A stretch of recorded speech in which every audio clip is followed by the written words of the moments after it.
Hey, welcome back to the Big Hunt Guys podcast. This is Trail.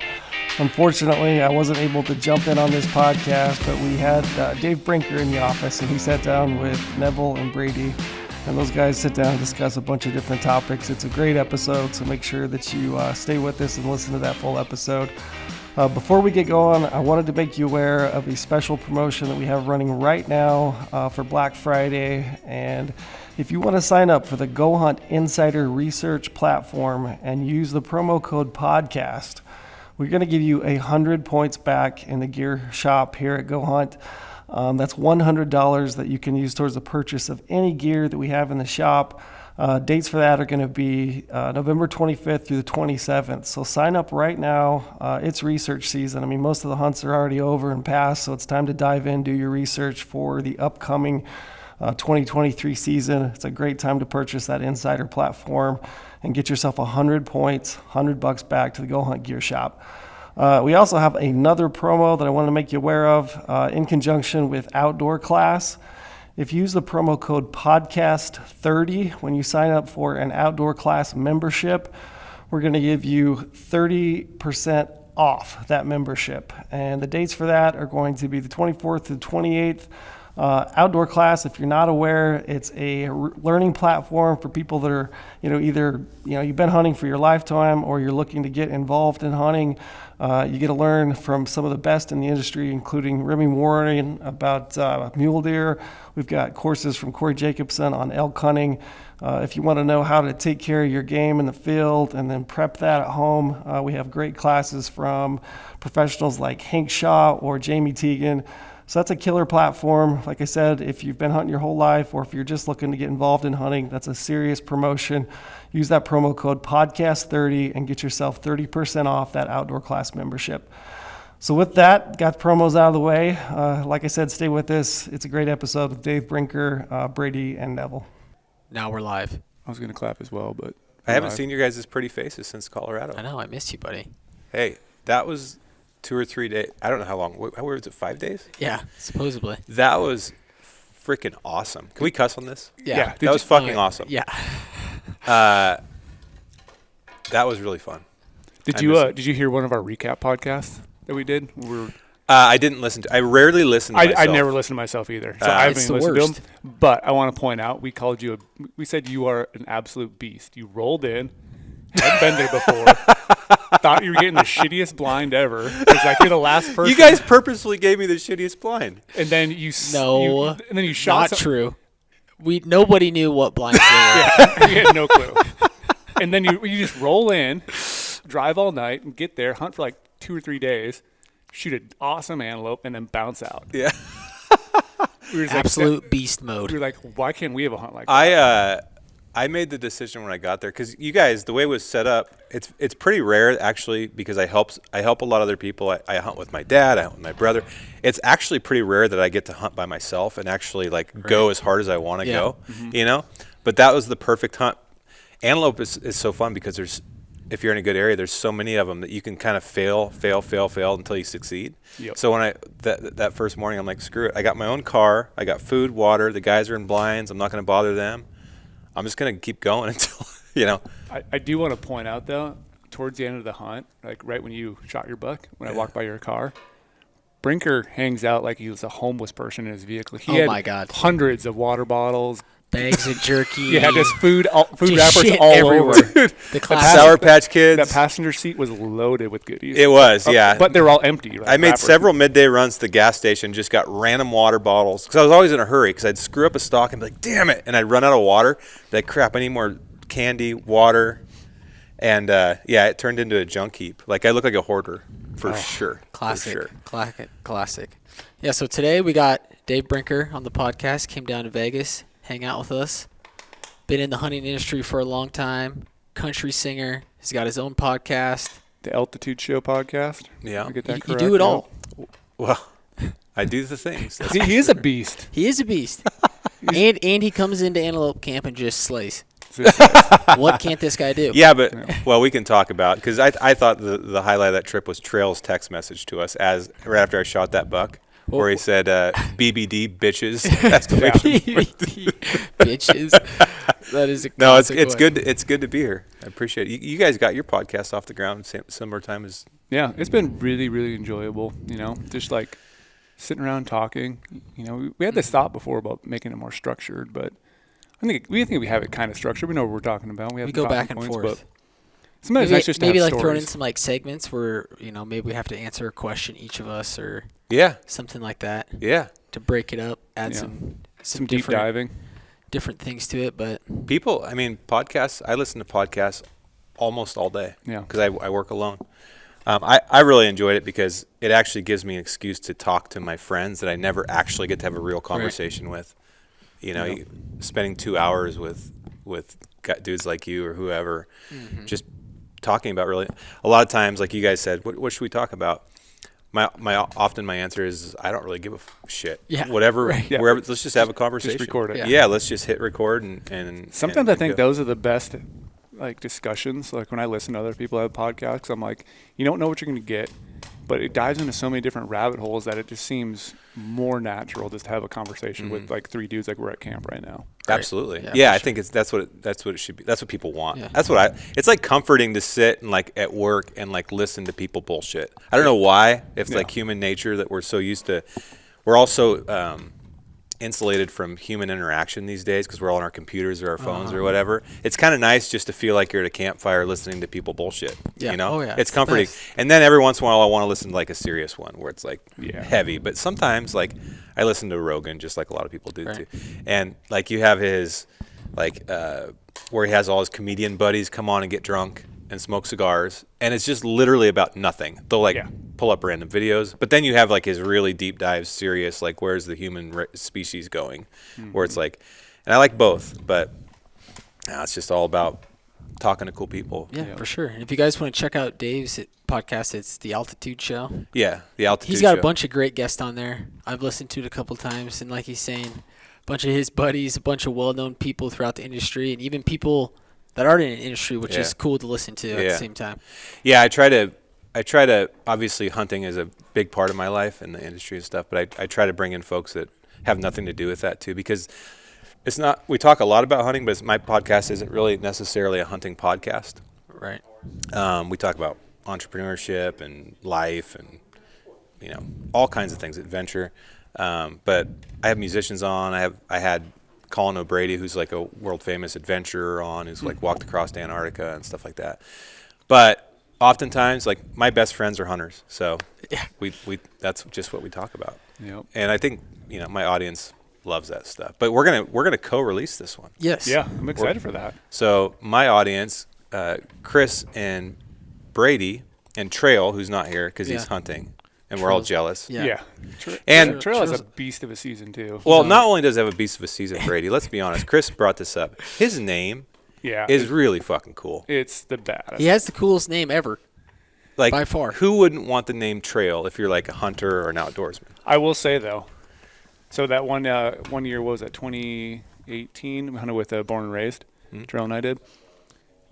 Trail's a guy who doesn't know how to stay on a trail though. You think with a guy like Trail, he could like find a trail and like we stay on this elk trail and like easy walking. No, we're just gonna go through the deadfall. And like Trail, 5 yards below, there's a great elk trail going the same way, and he's just up here like going through the deadfall. I'm like, what the F are you doing? The first time you hear it, you're like, no, that's not your real name.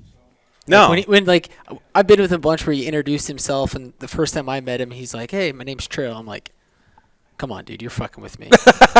Your name's not Trail. Is that like your nickname people call you? And And it wasn't until, it might have been like a year until I actually figured out what his full name is. Clinton Trail Forrest Kreitzer. God, it's so tough. So tough.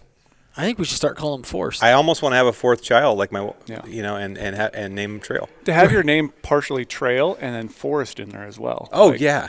That is gold. His parents knew what they were doing, man. Absolute gold. And then he turned out to actually be a legit hunter. The cool thing about Trail that I appreciate about Trail is he's one of those people that's very like technically knowledgeable. Like he's so detail oriented. And when he talks about gear, we all talk about gear. Yep. But I've never claimed to be like this gear expert. I just want it to work and not break, and then I go hunting. But Trail's one of these guys that he knows all the details and intricate things about gear. I love talking to him about it. he seems really intelligent. Yeah, he could literally walk over to one of these boots on the wall behind us and like tell you exactly what kind of leather it's made out of, what the rand is, what the sole is, and just like has that in his head and can keep it in his head. Yeah, how does he do I'm that? the type of person who like I can learn about some gear pieces that I know really well, but like I'll forget something that I don't constantly talk about every single day. Absolutely. And he's so psycho too. He'll literally go out and just buy backpacks and buy gear just to try it. Yeah. Jeez. And I'm like, Trail, we could like probably get you a discount on that. Like we probably sell it in the gear shop. Like, no, I need it right now. I want to try it out. Like I want to have experience on it. We know people. So when he talks to customers, or like people on Instagram, he has experience with it, which is really cool. I'd never really spent time with him until Colorado this August.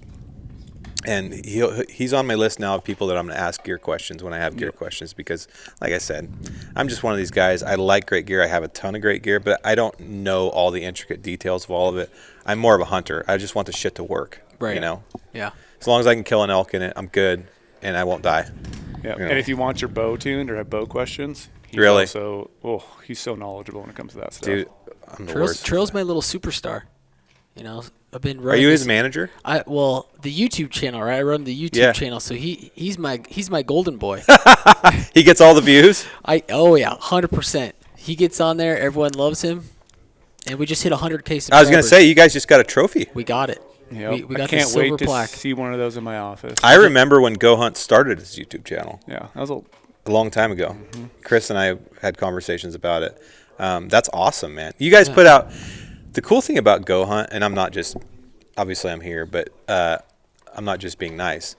I really do think it's cool that it's such a well-rounded company. Like I've actually found myself getting my news from GoHunt, like my hunting news. Right. Yeah. Obviously, I'm using the maps now. I can get any of the gear I want. Like it's a very well-rounded company for hunters, and also like because I'm on YouTube all the time, and your guys' videos are always popping up. They're always like very timely. It's like the gear stuff or just the hunting stuff. It's all stuff I want to watch. Yeah, for sure. So you're doing a good job, Chris. Heck yeah, thank you. Appreciate it. I don't know if you get told that enough around here. I know these guys. So you're saying that Neville should get a raise. Yep. Yes, there we go. Neville should get a raise. Write that down. I like that. Write that down. Write that down. I need Dave as my hype guy. Come with me. Oh, I do. I can do that. I've done that before. Yes. I got people some raises. Hell yes. Amen to that. So Brady, you just got back from where? I was in Idaho and Colorado. They were calling it my Mule Deer sabbatical because literally How long was that? I was gone for almost 3 weeks. Okay. I was in Idaho for like a full 2 weeks. I think 12 or 13 days I was hunting, and then I bounced over to Colorado. Were you in the backcountry for 12 or 13 days? I was deep and nasty, like in the gnar. Yeah. In the gnar? Yeah. And our plan was, we're going to I had cameramans for both legs. Like, we're going to do this whole, like, day-by-day, long-ass mule deer sabbatical for Brady. But then one of our freelancers, he ditched. So then we made Brady go out and he vlogged. I learned. You're a vlogger now? Did you get a selfie stick? We had the little stick on the bottom of the camera that actually had the you could push it to record, and so I was doing a whole like walking around and talking. Yeah, we went like that day I went out and bought like a bunch of just like pure like vlogging camera gear, and I said, Brady, I need you to vlog for me on this one, bud. We'll edit it. Yeah. Just go get all the things. It was super tough because literally I was going to leave in 40, I think it was like not even 48 hours. It might have been like 36 hours later. The camera guy was going to go with me. I never had him before. Text us and was like, yo, I finally got the sickness of the world. You got COVID. And I was like, if you're feeling sick, that's fine. I don't feel like I'm going to catch it. So if you need to wait like 2 or 3 days and you're feeling better, definitely come on the hunt. But it must have just hit him really hard. I'm like, it affects people different ways, whatever. And so, then we had to scramble and like try to find a camera guy with 36 hours notice for a 12-day hunt. Pretty much impossible. Yeah, impossible. Right. And my thought was, what's that series on Netflix? Alone. Alone. I'm yes. Like, Brady, you've seen Alone? I want this exact style. Yes. Go out there, set it up, talk about it. It's like good for Brady. Like he's been on enough filmed hunts. So he understands how it works. And let's be honest. There's a ton of cameramen in the world and women, but you don't just want that. It's got to be somebody that actually knows hunting enough to where they aren't a hindrance to the hunt. Yeah, I worry sometimes I'm going to like kill these cameramen. Yeah, for sure. And the place I was going to is like, one of the nastiest places in North America. Tell us, Brady, where was this spot? Yeah, where was it exactly? Yeah. Let's pull up the map. Well, maybe you don't care because you didn't see anything. Exactly. I should give this out. Send everyone there so that when I pick up a tag in Idaho December 1st, I'll get the different area. My goal is we're going to have to get him to slip sometime on this podcast. They keep trying to all the time. Like, what every time he talks about what region, his hunting spots, we always try to get him to like give a little information on where it's I love Idaho. Idaho. Idaho has been very good to me, and I didn't go back. I haven't been back in a few years actually, but I think next year I might want to go back. Such a cool state. You got December 1st. I know. God, everything's going. Arizona's going to that now too. Yeah, December 1st is going to be. Have you done the new draw in Idaho yet? No, I've been avoiding it. It's kind of a pain in the ass. That's what I hear. You really have to dedicate like at least 4 or 5 hours to your day, unless you're that person. Yeah, who gets, I was in line one. for like 6 hours last year. Oh my God, where's all this going? It's kind of getting scary. It really is. Yeah, I mean, we're talking about, like, if you really step away from it, we're talking about a pretty significant change just in the last. When I was hunting Idaho, this is what 5-6 years ago. You could buy your tag on the way down there. Yep, exactly. That is not that long. Yeah. Right. So where are we 5 years from now? And the hard part too is, it's all. I understand that you have to have resident pride, and residents, they definitely live there. Sure. They pay taxes, but I know Randy Newberg says it best. We're non-residents of 49 other states. Right. And all these non-resident opportunities are kind of getting cut in a lot of Right. places. Or a lot of them aren't getting cut. They're still the same tag numbers, but it's just getting a little bit harder. It's to pick up becoming those very non-resident tags. challenging. I mean, I left Montana. I lived in Montana for a long time. I left there 4 years ago. And just the changes that have happened in Montana over the last 4 or 5 years. Oh, yeah. Like I had 2 years in a row now I haven't drawn Montana, which is crazy. Crazy. When I lived there, you could have, there was tags coming out your ears, right? Even for non-residents, it was easy. Yep. And now it's insane. And actually, they're talking. I don't know if this is true or not, so don't freak out, folks. Okay, but I did hear they're going to make you start choosing your weapon in Montana. I heard a rumor about that stuff Yeah. too. They're not going to do where it can like roll over into a rifle. Right. Which, by the way, that's what every other state virtually does. So it's not shocking to me. But if you grew up in Montana, you're like, no, this is a right. Yeah. And I get it. I loved it when I was there. But it's just that's the way it's probably going to end up going. Yeah, because it might even end up. I could see them switching something over region by region thing too, because you have all the guys who live in the west coast or west side of Montana that maybe hunt a little bit over there for elk, but then they draw those tags in eastern part or whatever. Or now they kind of switch that, so you can't do that anymore for elk. But they would go over there for mule deer. And puts all that pressure on all those people who live over there too. And so those, if you drive around and you don't have a certain county plate in Montana when you're a resident, you see a different number, people are like, oh yeah, you have that plate, we hate you, and you're like a resident still, right, but they hate each other because you live on the west and go out east to hunt. So yeah, even residents eventually are gonna have to. Things are gonna get interesting. I can see it everyone. in 5 years. There's going to be no over-the-counter opportunities. Correct me if I'm wrong. You guys are the experts here, but there's only 2 right now, right? Oregon and Colorado? Yep. For elk? Yeah. For elk, pretty much, yeah. That's all you've got. And I can tell you in Oregon, it will change for sure. And I notice a difference because really the only over-the-counter elk tag in Oregon now is Roosevelt, and that's where I live. And I notice a significant difference this year in the numbers of people. Right. And the problem is I don't really have a problem with it personally, but the elk populations, Roosevelt populations, are pretty sensitive. The population as a whole, the numbers may not necessarily be affected, but I don't know. I would love to talk to a biologist about. I don't know if this is a true assessment, but my personal opinion on Roosevelt is the bull to cow ratio seems like it's a lot more fragile. So if all these great hunters are coming in and just slaying all these giant or the more mature bulls, it takes them longer to bounce back than a big rock, because these Roosevelt herds are usually 10, 20, 30. So there's 3 bulls, so between archery season and rifle season, if those 3 bulls get killed every 2 years, the age class, I've noticed a real decline in age class. Now obviously you can still find good ones, but it's really hard, right? Whereas in Montana or Idaho, or where the elk populations are just bigger, right?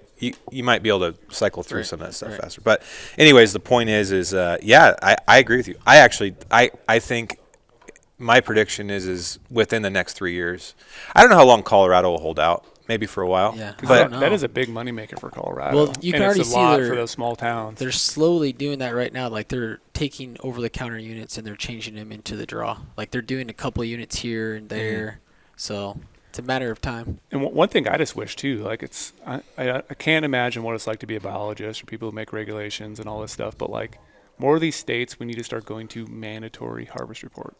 Yeah. Like we're in a digital age now. Everyone has to apply. There's on no computers. excuse. No paper anymore. Yeah. Yes, it might have a little bit of fees on top of like admin stuff to like make something in the system when you apply. Like, did you hunt this year? How many days? Like, there's certain states that do that right now, and there's even certain states that will penalize you where you have to pay a fee afterwards before you can apply. But like Montana, for example, I rarely get called when I have a Montana tag.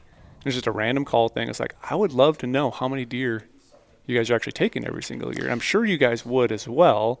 That way we can start managing these herds a little bit better and just understand maybe where these deer are being taken, what the whole population of deer is being taken every year. Can this sustain this? Like, agreed. Like, yeah, it's going to be more work for biologists, and they're going to compile the data. But really, it shouldn't be. Like, in Oregon, we're all app-driven now. Right. Yeah. Like, so when I kill my bull this year, it's literally like just dit, and then your tag's validated. It records where you are and what the date is and what the time is. Yep. It wouldn't be that hard to, and I know, actually I'm down here. I traveled with somebody who works at ODF and W. I should ask her, but I don't think it'd be that hard to add, like when you validate your tag, what did you shoot? How many points did it have? Yeah. Blah, blah, blah. So it just goes automatically into a database. Right. This should all be automated at this point. You're pulling that, then you can pull that data so easily. You already have it in a database like that. And I would appreciate that data too, just from a person who may be applying in a state. Like, I want to know, how many hunters are surveyed in that unit? How many bucks are they taking? Are they mature bucks? Are they immature bucks? Because some guys don't really care, and they just want to go wherever the highest population is. Yeah, for sure. Highest numbers, because they just want to, they'll shoot a 2-point, they'll shoot a 3-point, and that's totally fine. But, like, it would just give people more ideas to go, and I think it also could spread out pressure, too. Yeah. Once you get more data points out there, because then everyone's not going to certain spots all the time. Like, they hear it's really good because it might be really good, but the unit next door could also be the same thing, but we just, you don't have those numbers and data points. And yeah. I don't know. I know it's hard for them, but like I just wish. It's it's really complicated, right? Oh, yeah. Like sometimes you'll be like on the mountain, you'll be like, God damn it, what the hell are they doing? But it's such a complicated equation. And now they're dealing with CWD and you got blue tongue stuff too, and all that. Like all the crap that's going on, like it's getting really complicated. Like there's herds in Montana that they're just trying to kill. Yeah. Right. That's scary. Right. Yeah, it's really scary. I have a friend right now who's hunting in northwest Montana in an area for whitetails. I can't remember if they can shoot 2. I can't remember, but it potentially can shoot 2. But they're trying to kill all of them. Yeah. Because CWD stuff? Yeah. That's wild. Yeah. Yeah, and it's affecting the mule deer herd. And somebody messaged, so I did a little reel on my Instagram when I was in Colorado last week. We had to check in my buddy's buck who shot for CWD. They have to test every buck that comes out of these units. Yep. And one guy messaged me and he goes, yeah, dude, we got back and 3 out of our 4 bucks had CWD. So they basically have to throw them away. Really? Yeah. Is that what everything? I don't know. That's what he told me. I didn't know that. Can you not eat the meat when they have that?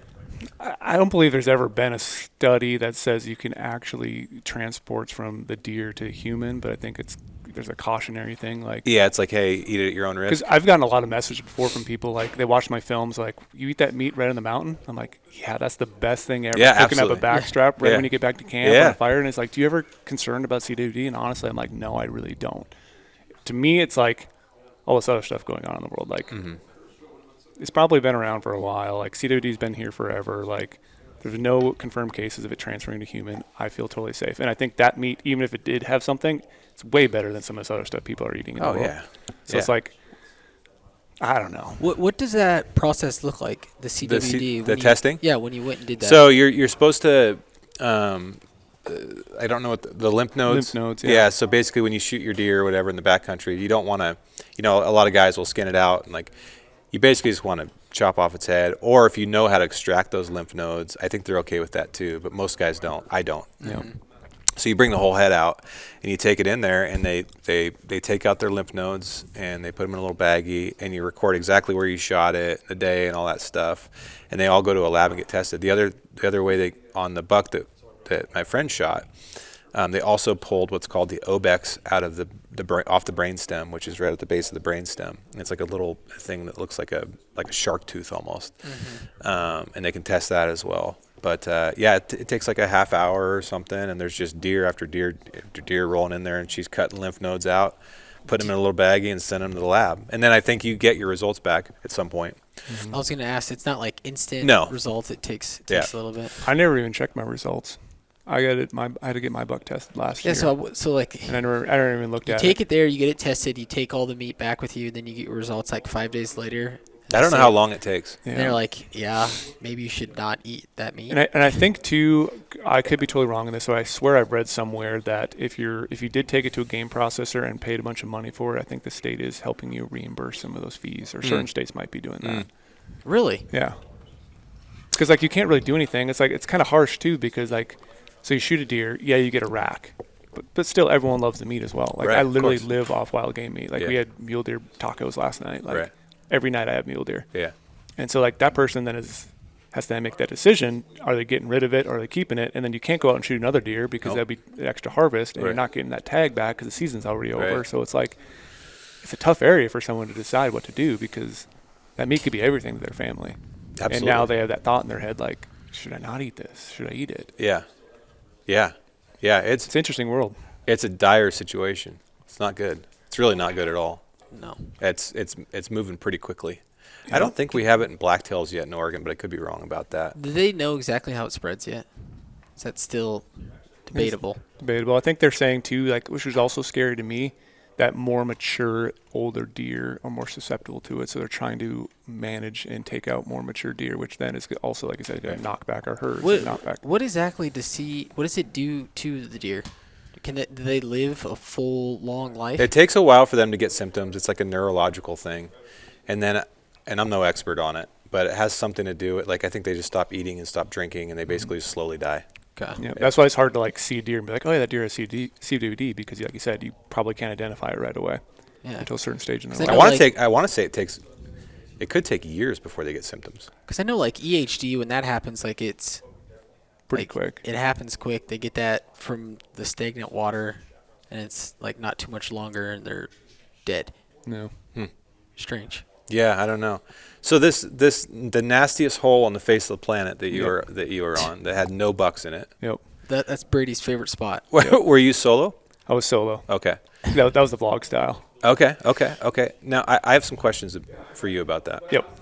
We can talk about the hunting for sure, but how do you keep yourself from not getting bored by yourself and like going insane? It's probably easier for me because I'm one of those type of people who literally just think about this all year round. Like, this is the only thing in life that excites me. I've given up everything. I've given up fishing, given up all sorts of other sports and activities. Like, so I know this is my time to do everything I want to do that excites me in life. So every single day I wake up, it could suck the day before, but I'm like, today's a new day. And there's always one more ridge.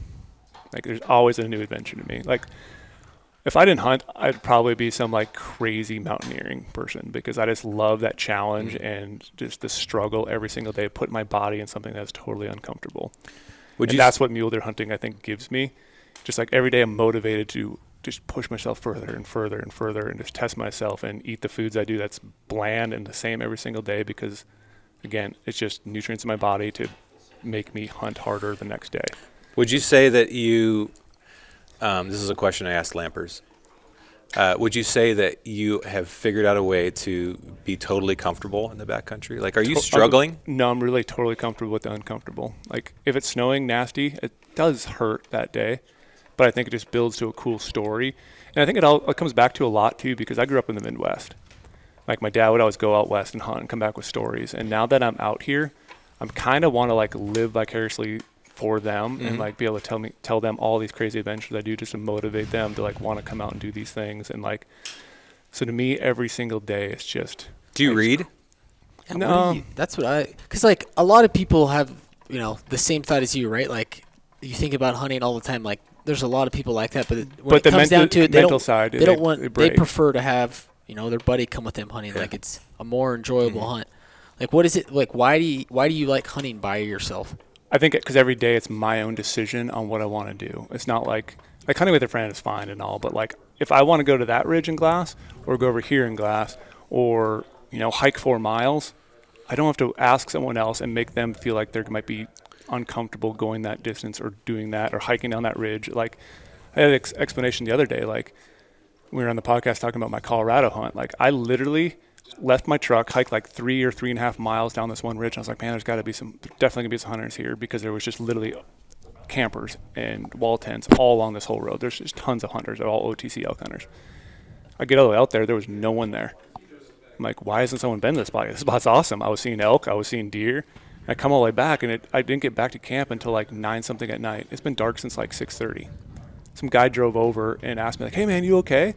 I'm like, no, I just got back. And he's like, what do you mean you just got back? I'm like, I just got back from my hunt. It took that long to hike from my glassing point back to here. And he's like, really, we're just getting ready to go to bed right now, because these people are not willing to go and push themselves far to go find these animals. Right. And it sounds easy to say, like, just go deeper, go further. Right.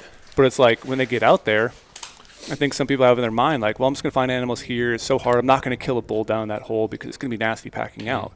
Where to me, I crave that, because, like, if that's where the animal is, I want to hunt there. I don't care how hard it takes to get out. This is my time to enjoy my life. And whatever it takes me to do to get to that point, like, that's just makes me fired up inside to, like, know I'm going somewhere where other people don't want to go. And I think that's what leads to a lot, normally, my success. The harder I push myself, the more chances I have to succeed.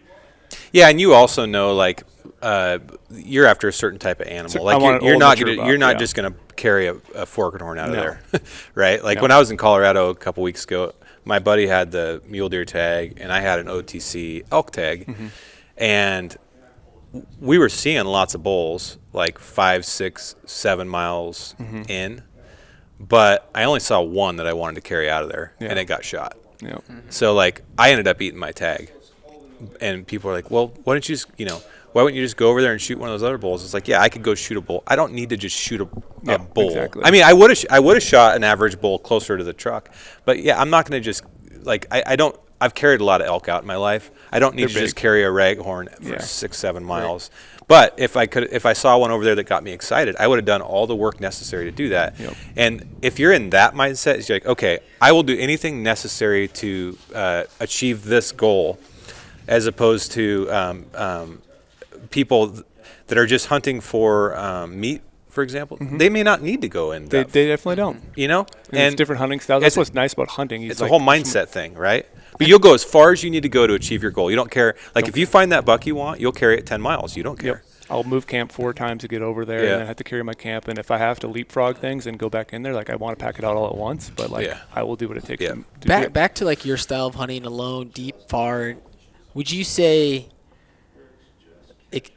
experience, like, being in that situation, you obviously are going to get more comfortable. Like, to me, like, I can remember the first time I ever went on a hunt by myself, right? It's a little daunting. It's a little scary. But the more you do it, the more you get comfortable. Yep. The more you, like, look forward to it, the more, like, the easier it gets. Like, how much do you think, like, you've been hunting for a long-ass time. Like, do you think experience is played? Experience definitely does. Like, I feel more at home in the mountains than literally I do at home right now. I sleep great. I can sleep on a rock, though. I'm one of those people who can just close my eyes and go to sleep. But, like, I feel super comfortable back there. You're young. Yeah. You're probably one of these super duper ultra lightweight guys too. It's like cutting your sleeping pad in half. But I carry giant optics and giant weapon. That's why I have to cut everything else. But, like, even going back to, like, Neville said earlier, like, do I read? Do I do anything? But, like, I don't need any of that stuff when I'm back there, because I'm so excited in the moment. Like, I don't need to listen to music or listen to podcasts. Like, sure, I might turn a podcast on when I'm, like, just sitting there at camp, but I don't need that. I never have a thought like, I wonder what's going on in the world. I wonder what, maybe I should leave early to try to do this or whatever. I'm, like, so focused on just being there.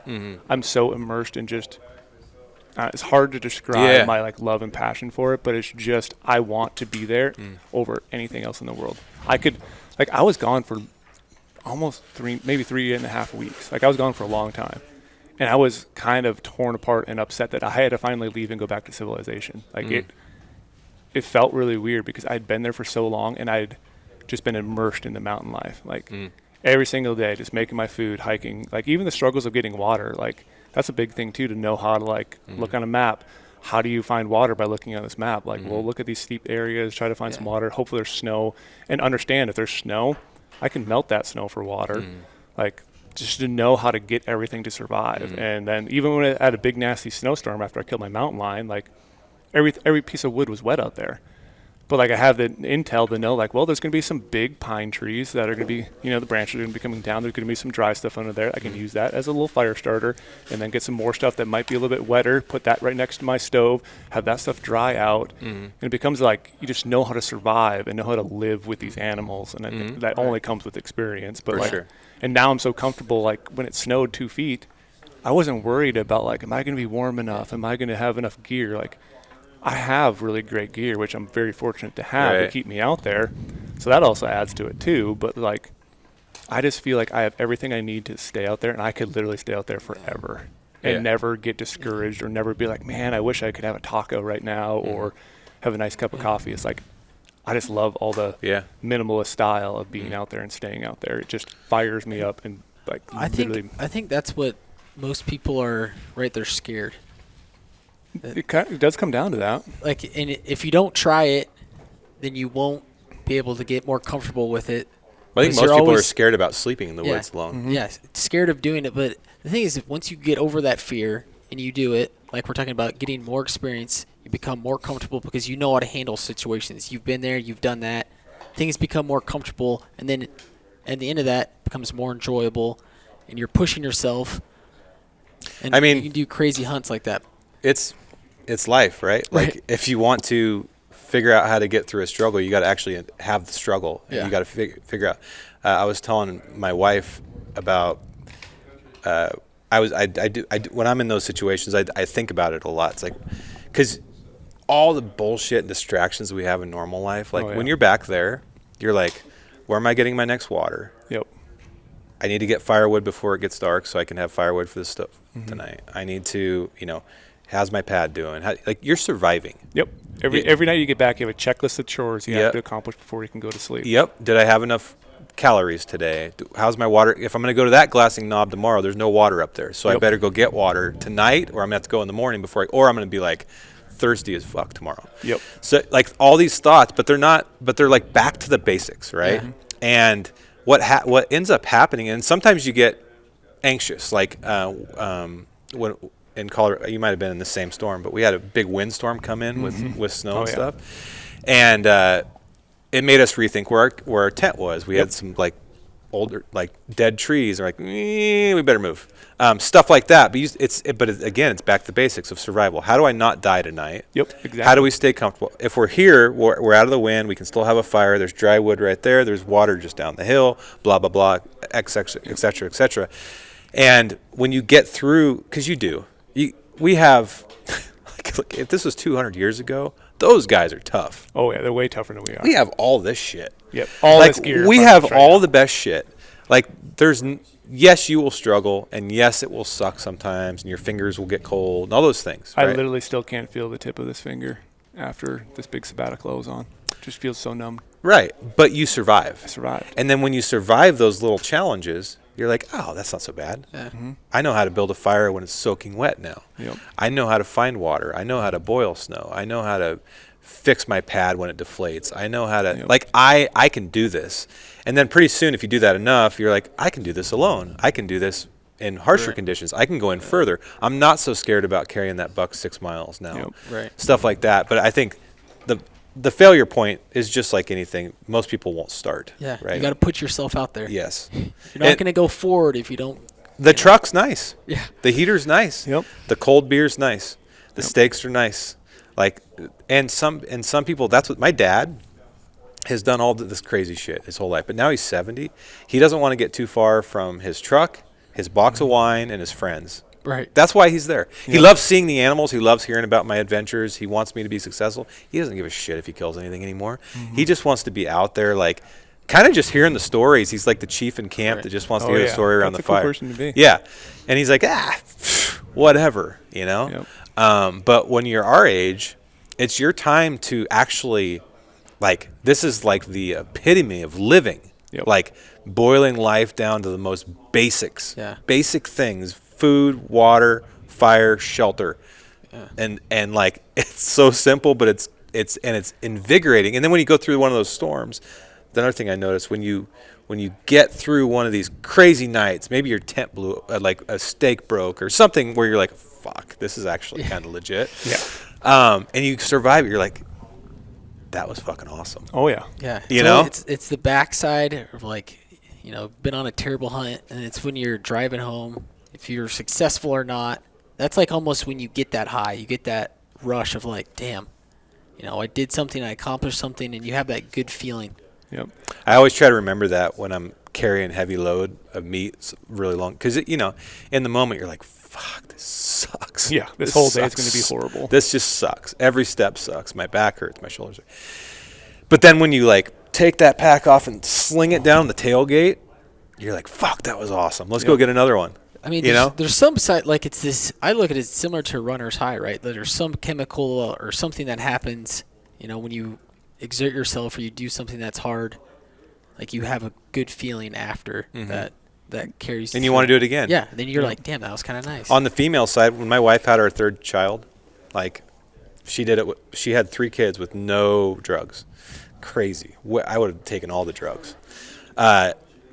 Our son Davey was born, and I never will forget this. Like 5 seconds later, she goes, I want to do that again, I think. And I'm like, oh my God. After all that? No, I'm going to get clipped tomorrow. This is over. I can't watch it. I can't watch it again. But it was so hard. Obviously, labor is so hard. I can't even imagine how hard it is. And then women oftentimes will go through this thing where it's like, once it's over, the relief and then this rush of like, that was amazing, right? I think us as male hunters or female hunters, whoever, have that same sort of thing. Like we have to, like we actually seek suckiness. Mm-hmm. I was joking on my Instagram the other day because when we were walking out in that windstorm, it was so brutally cold. You're post-holing, it sucks.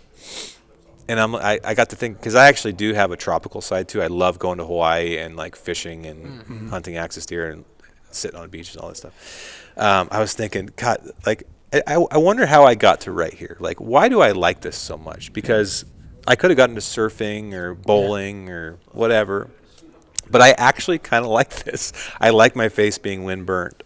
I like being like dehydrated and starving and looking for these animals, these crazy animals in the weirdest places, you know? But why is that? Like, sometimes you do wonder, like, why the fuck do I like this? Because most people would think this is like the epitome of misery. Yeah. I think it also like leads back to like sometimes I'm just so immersed in it where early this year I went on a scouting trip to Idaho for like over 4th of July. And I just got so immersed in the task at hand of trying to find deer, trying to find more ridges, push myself deeper and deeper and deper because I wasn't finding deer. So I was like, I had to just keep going further. I totally forgot to send any sort of in-reach message to my family back in Minnesota, my dad. And like when I got out to service, I had all these messages. He was like, where are you? I thought you'd come out, blah, blah, blah. He didn't know I had like we had a couple extra days at GoHunt. We had days off. So he was like, he emailed in to GoHunt. He called in to GoHunt. It's like, hey, has anyone heard from Brady? I think he's like, and he's like, next time you leave, like, give me Neville's number so I can actually have someone to call. Because I was so immersed in the task, I totally even spaced out. Even though I had my in-reach on me every single day, just totally had everything I needed. I was totally safe. I was just immersed in that task where I totally spaced out to communicate. Well, it does focus you to the present, which is the amazing thing about it too. Yeah. And I think that's why it's therapeutic. Yeah, that's what I was just going to say. Like, to me, it's 100% therapy. Yeah. Like, I have to do it, and like it puts stuff that are important in the forefront. Like you're not thinking about all this other shit that you have to do every day. Like it's putting stuff that are important that you can think deeply about. Like, you always come out after, you know, you're happier with your loved ones, or you were, you know, like. And then as the weeks progress, your mood. Like, I noticed this with me. Like, dude, I get depressed when I come back from hunt. Like, I have that like couple days of like depression. Like, oh my God, this fucking back sucks. to this. You have like that instant high, like right when you get home, and like, you know, you're really excited, had a great hunt, you know, super good emotions, and then it's like you have that lull depression a little bit, and you're like, God damn it. But I think it also it makes you such a better human when you get back here too. Like, you understand how to do all these struggles, you understand how to push through, and the same thing then can be pushed back into work life, family life, like all the other activities you do. Just makes you such a more well-rounded person going through those struggles. Because then when you come here and you have a big work task you have to do or a big project, it's like, it's easy.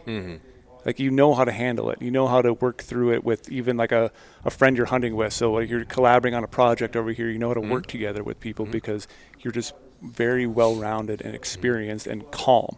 I think that's the biggest thing like hunting's ever taught me, just to be calm and present in everything you do and all the patience. Like, just well, and with you too, which I respect about you and others that I know, is the discipline that it takes to, especially mule deer. For those that don't know, because there's a lot of people that listen to my show that may not be like hardcore mule deer, maybe have never hunted mule deer.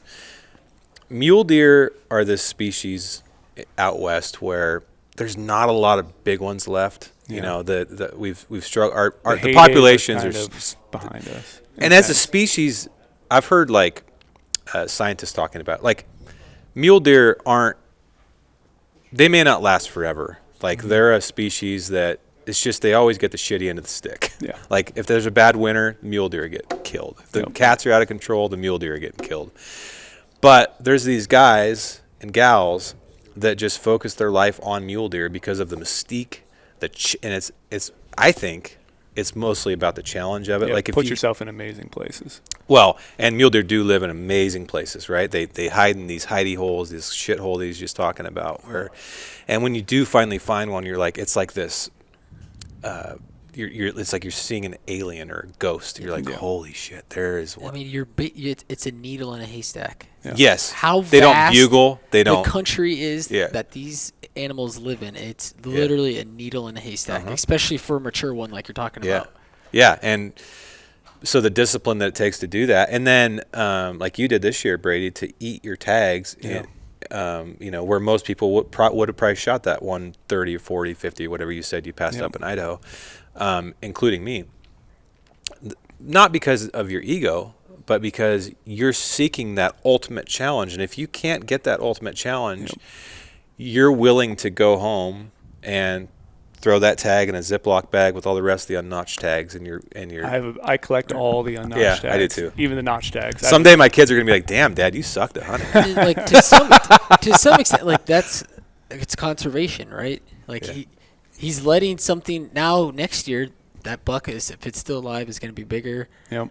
And I think that's something maybe more of us should look at. Like, it's nice shooting stuff a lot, but to some extent, if you don't just shoot everything under the moon and you're looking for like a certain age class and you're like to that point in your hunting career, like, that is conservation. Mm-hmm. Yeah, absolutely.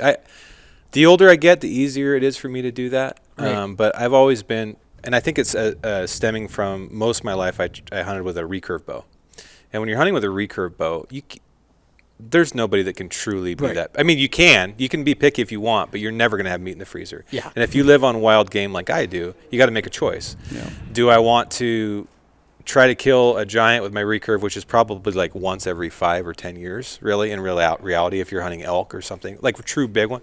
Or do you shoot a 4x5 every year, or a spike, or a 3x4, whatever? You got a full freezer, and it's really hard to even just shoot something with the recurve. That's kind of the environment I grew up with. But over the last several years, especially since I switched over to a compound, where I'm much more efficient out to, I don't shoot very far, but 40, 50 yards, which is double my effective range of my recurve. Now I have the choice. It's like, okay, I know I can kill a bull. If it comes down to it, I know I can kill a bull to get meat. Right. Or maybe I'll get an out-of-state rifle tag or something. Yeah. So now I can go, okay, I want to have the discipline like Brady or Lampers or somebody like that, and be like, no, I am totally fine eating this tag unless I can harvest the bull that I want. And I will be fulfilled. But that's the challenge I want, and it's all mindset. Like, if you set yourself on that and you stay disciplined like you do, and you're truly willing to eat that tag, not just kind of. It's still really hard. Yeah, you got to go through that last day and still pass up a 5-point. Yeah, but again, all you need is one opportunity. Half a all second. You need is that one sighting of that deer, and game on. Yeah. That one little ear twitch, or I can see a little antler, I can see a little shadow of a deer moving through the timber. That's all I need, and that's what motivates me to. Again, I always say, too, like, I would rather kill a deer in the last day than the first day. People's like, oh, why pass on the first day to kill in the last? Yeah. Well, every single day I'm hunting, that's one more day of experience. That's one more day of knowledge I have hunting that animal, hunting that terrain, testing myself. So if I have a 5-day hunt plan and I kill on day 5, That's 5 days of experience. So I go into next year a little bit more prepared, a little bit more dialed with my toolkit on how I'm going to hunt these animals. Yeah, killing on the first day can be a little bit of a high because you've been waiting all year and it's like super exciting. But then it's like a immediate drop off. Yeah. It's like, well, shit. Now what do I do? I got to wait till next year now. The opposite side of that is you could put all that effort into scouting and you totally your stuff dialed, and then you're prepared to kill on the first day, and then that's kind of rewarding too because you did all the homework ahead of time. Like it started basically scouting, and then opening season was just the kill part. And like you're seeing, like if you think about it, your end half of the trip is more likely going to be the better hunting because you've had those 3 or 4 days to learn the country, figure out where the animals are.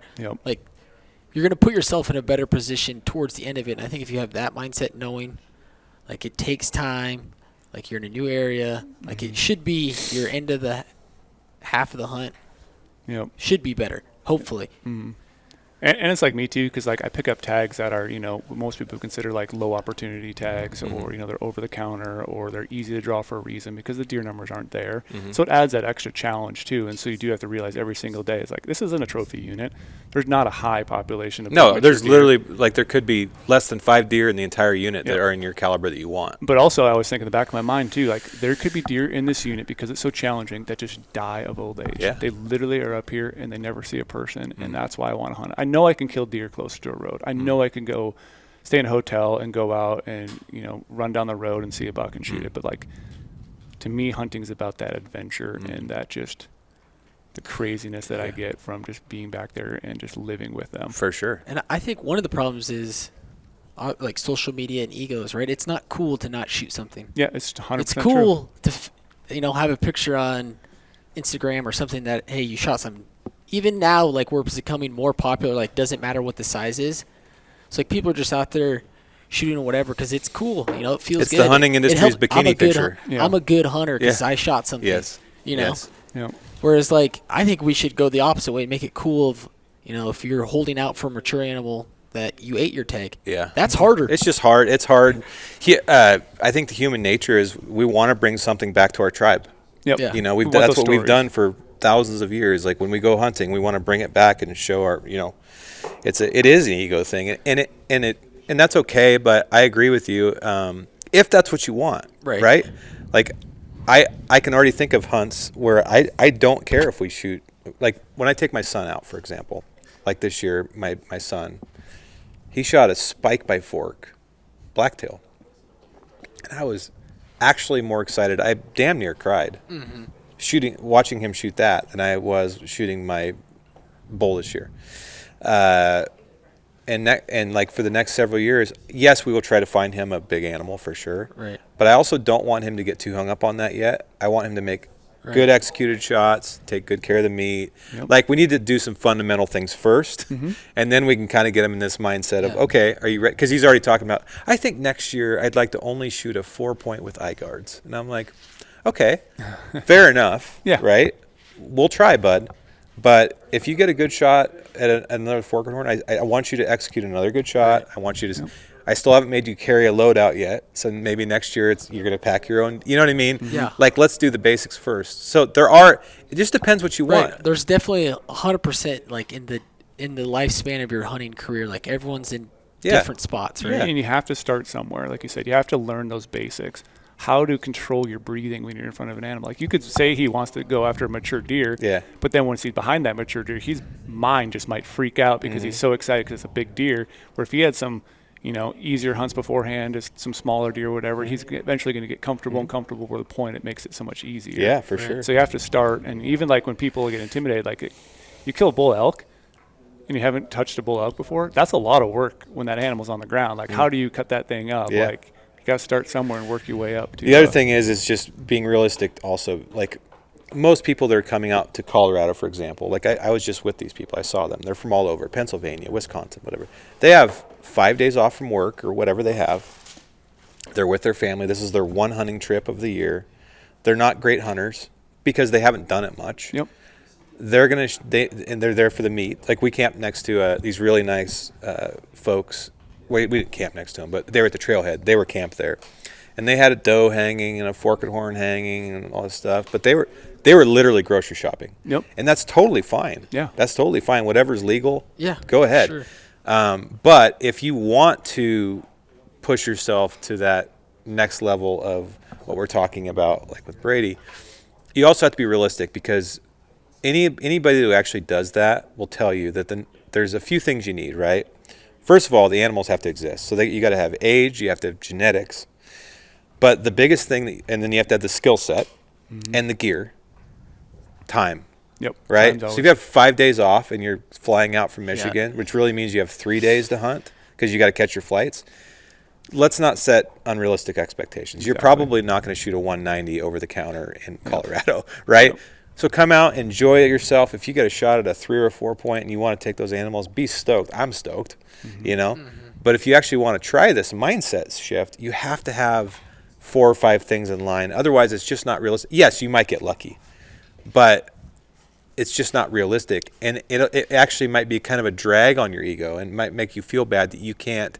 Why can't I do I scroll dude, I almost don't want to scroll through Instagram in September and October and November. Oh, yeah. It does hurt. Because you're like, dude, I haven't killed a bull yet. Why do these 5 guys killed? Well, those 5 guys out of the 200,000 guys that are doing it right now, you know, like it can really hurt your ego. So just make sure you keep that in check. Yep. This takes 100%. Time. Brady was just literally by himself for 3 weeks and did not shoot one.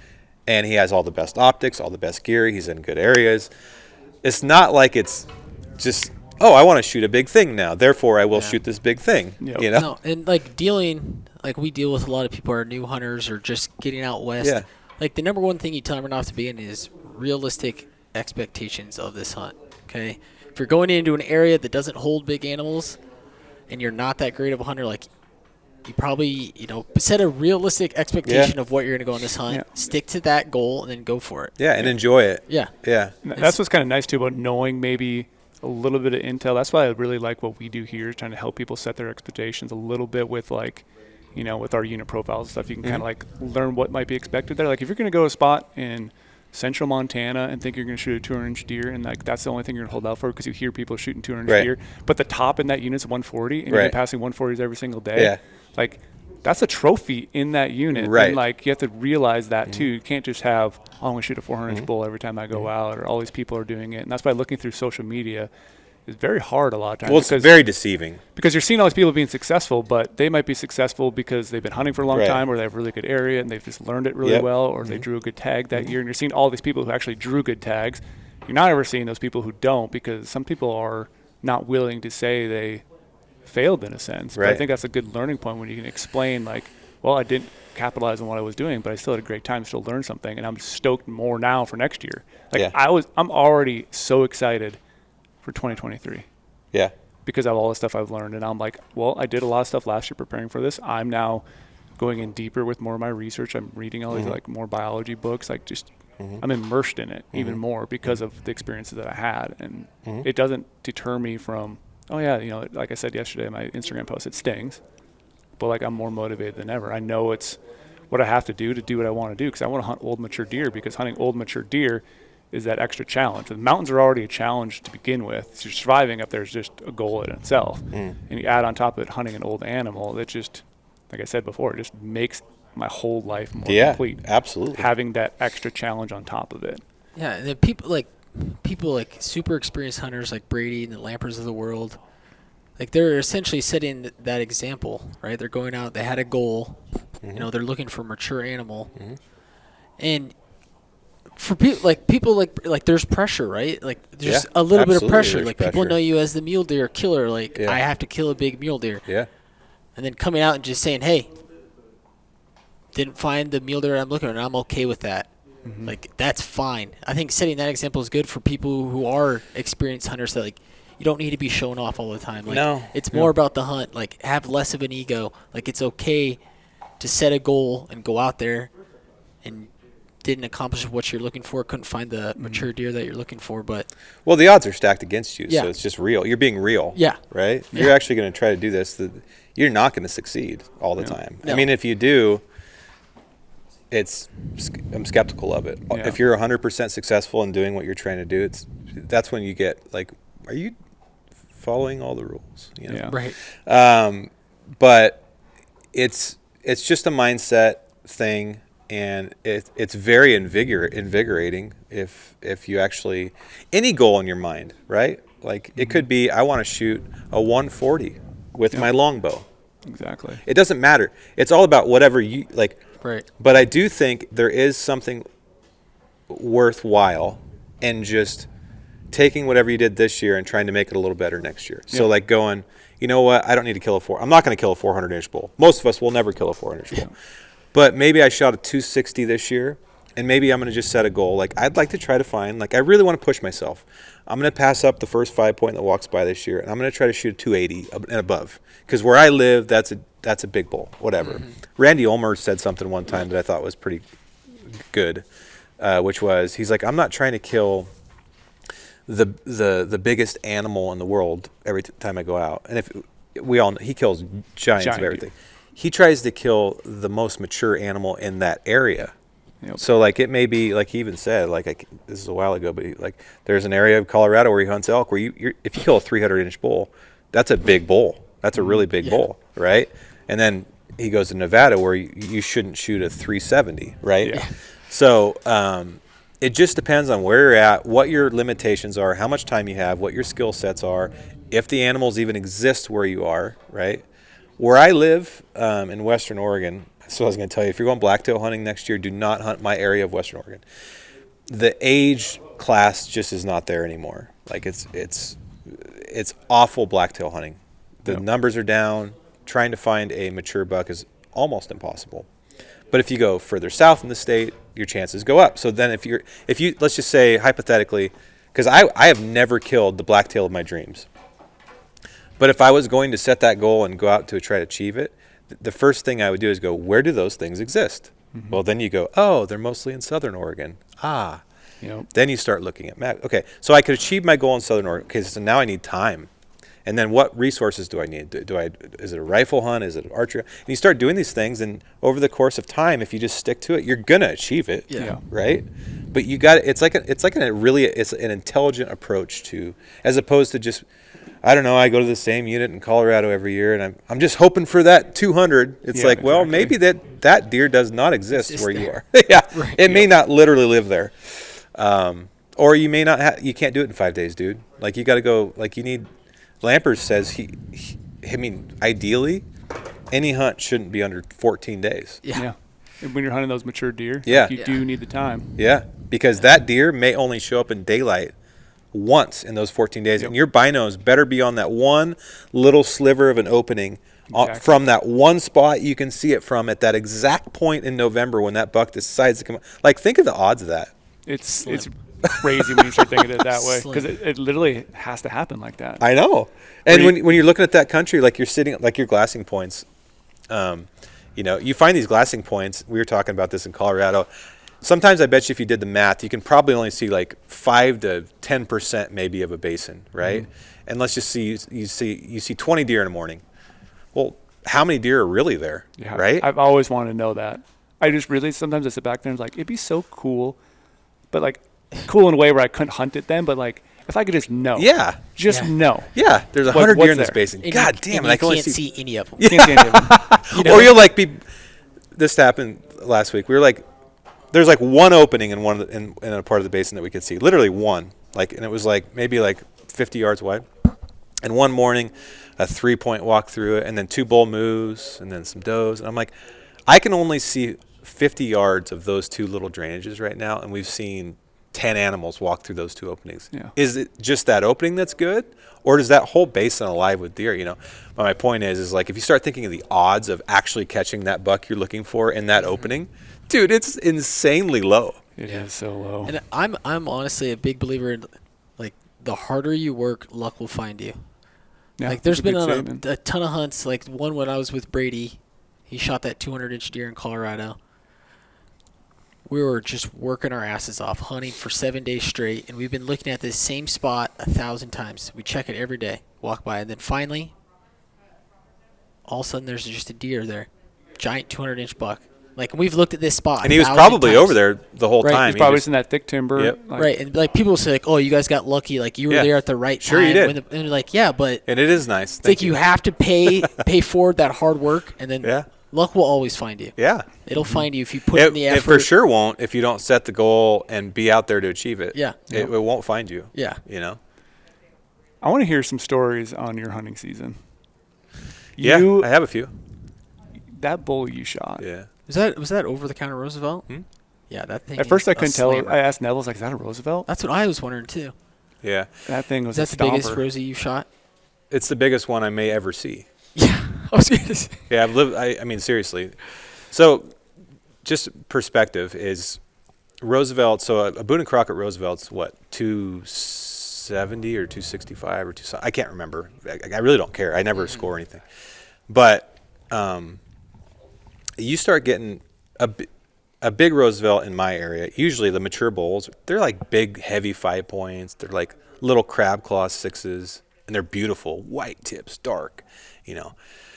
But every once in a while, a 300 plus will pop up. Every year, maybe there's like 1 or 2 killed or something like that. And those are like shooting a 400-inch. Yeah, for sure. Bull. Actually, maybe even a little bigger than that if you do it by the ratios. Yeah. But I've lived there. I grew up there, and then I left for a while. Now I'm back, and I've killed a ton of raghorns and stuff like that. We already talked about that. Mostly because that's pretty much what you shoot. That's the culture. Yeah, that's Roosevelt. That's what they're there. Roosevelt. A 5 point walks by, you're going to get like 1 or 2 opportunities a year. You better shoot them, or you're not going to kill a bull. Mm-hmm. So I always just shot them. Last year, I decided that exactly what we've been talking about. I go, you know what? I'm now at the point in my life where I'm a good enough hunter. I have the skill set to do this. I have the time. I have out-of-state tags. I can get my meat elsewhere. I really want to kill my dream Roosevelt. That dream Roosevelt is one of the most, I don't know. It's like, I don't know if there's an animal out there that I would rather have than that dream dark-horned Roosevelt. I don't know if it's just because I grew up there or what, but a lot of people have the same dream. Mm-hmm. But they're really hard to find, and killing them is just like killing any other elk, but finding them is the challenge, right? So anyways, I set this goal, and then I started asking my question, okay, well, if I look at the last 20 years of hunting these things, these areas I have been hunting them, I can think of 2 bulls that are in the arena of what I want that I've seen in 20 years. But there's these other units where there's harder access and less elk, but every year these bigger bulls pop up, 300, 310, even like 350. Like there was sheds of one bull. I have pictures of it on my camera. It was 368. Oh boy. And it just died of old age. But because it was in an area that I just couldn't hack it. I couldn't figure out how to hunt it. It was too blocky private. Like even if you got permission on one, he was always on this one. So long story short, I go, okay, so these other units, they have the age and the genetics, right? So now I have like a few of the different factors. So I'm like, I'm setting this goal. I'm declaring it. I declared it on a couple podcasts to make sure I held myself accountable, because I knew that God was going to march a 5 point or 2 by me and test me. Sure, you know, I love shooting elk with my bow, and I love eating them. I love it. So I declared it, and then it was really weird, you guys. Like, so just a little bit of a backstory. My dad started bow hunting my grandpa moved to Oregon in like the 50s and started bow hunting for mule deer on a place called Heart Mountain National Antelope Refuge. And he used to walk around there with his longbow and a quiver full of arrows, just jump shooting at mule deer. That's what they used to do. Gosh. I mean, and my dad remembers his childhood, just giant mule deer standing up out of the sagebrush and arrows flying. So he was introduced to archery hunting very early in life. But then he rifle hunted for a long time, shot tons mule deer, tons elk. In 1978, when bow hunting started becoming more of a thing. Right. And Larry Jones was tinkering with elk bugles and all these things. I know. Yes. My dad decided to start bow hunting elk. And he started doing it in the county that I grew up in, and in this one specific area. And anyways, fast forward to last year, I told my dad, I am going to kill a giant Roosevelt next year, or I'm eating my tag. He goes, let's do this. And I told him kind of I'm going to shift areas. I'm going to shift the way I'm doing things. Because where we've been hunting is just Raghornville. I'll go there with you, but I'm probably not going to shoot any of those bulls. And anyways, over the next few months, he started having dreams. My dad did. He had 2 or 3 of them, and he would call me. He goes, I saw your bull last night, and I saw where you're going to shoot it. You were manifesting it. And he told me what my bull looked like and where I was going to shoot it, which ended up being within hundreds of yards. Right. So crazy. Anyways, so fast forward. I need your dad to send me a couple dreams. I had a couple dreams too, but I don't know if it was because he was telling me about it. I'm like, oh yeah, this is getting cool. Yeah. Like I could imagine it, right? I could really imagine it. So anyways, long story short, when the season came around, I devoted my season to these areas that had very few elk, but they had the opportunity, at least a chance. Yep. I think if I could find, like literally no elk, like literally if I saw an elk track, my heart would pump, because I knew if I could find even just 3 or 4 cows, there was going to be a big bull, because nobody's hunting them. Mm-hmm. And so the day before the season, I finally found a little clatter of cows, probably like, I thought at the time it was like 6 or 10. And I'm like, oh, because I know there's going to be a big one here. Didn't know, but I guessed. Anyways, opening week, I finally saw these cows, and there was, 10 or 15 of them. Didn't see a bull, but I knew it'd show up. Fast forward, I just kept hanging out, and one day I went in there in the afternoon, and I'd never hunted anywhere here, and I heard a bunch of raking. I'm like, well, could be a squirrel. I stood there, and pretty soon I could tell. You can tell when a big bull's raking as opposed to like a raghorn. Yeah. Like it sounds like a dinosaur mowing down a tree. And it was like 60 yards in front of me. And but it was in this really shitty brush or whatever, so I couldn't see it. Anyways, this is like September. And this is like your typical Oregon Roosevelt, like thick as shit jungle. Yeah, this is like, even though he was 60 yards from me, right, I still wouldn't see him for a week. Yeah. Yeah, this is that country. Just jungle. Yeah. Anyways, this is like September 1st, and then he starts bugling. It's like 4:30. Bugles. So that evening, I did not have good wind. That's the other thing. Sometimes elk hunting, I'm very aggressive. In these other areas I'm hunting where there's a lot of elk, I can be aggressive because I can always find more. Yeah. Like there's another 5 point with 10 cows over the next drainage. But I knew in this area that I could not do that. So I was going to be a lot more intelligent. I was going to sit back until it was right. So this first time I encountered this elk, it was not right. The wind was not perfect. And so I just set my bow down and I laid there in the brush 60 yards. I left the bugle and all the calls in the back. Normally, 10 years ago I'd have been, but I'm like, I'm just going to sit here. He's either going to work this way or I'm going to let him go because it's not right. I couldn't get through the brush. It was so thick. And so that evening, I just listened and learned. And one of the things I learned is they were doing this one certain thing. I found out where their feeding area was, and I'm like, okay, learn. I snuck out of there with the wind right, and I didn't bother him. And I did that a couple times. And what I learned about this bull was when he's not bothered, he's extremely vocal.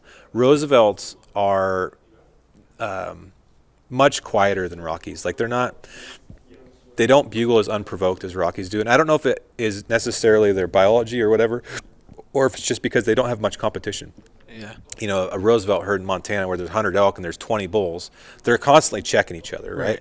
But if you have a Roosevelt bull who literally spent the whole summer with the only other 2 bulls in the area, he's like, dude, Joe's over there and Bobby's over there, and I'm not scared of them. Yeah. So they don't talk. Or it very much more, like this whole rut fest idea that you get in the Rockies. I don't care what anybody says. Rut fests very rarely happen Roosevelt hunting. You can get them to bugle, yes, and you can call them in, yes, but these bigger bulls, they just don't. But this bull would bugle like every 10 minutes, unprovoked, growling. So I learned that about him. Anyways, fast forward, I finally kind of sat back for like a week and kind of figured this thing out. And then I decided, you know what? I'm just going to hang out in this pattern they're doing for the rest of the season.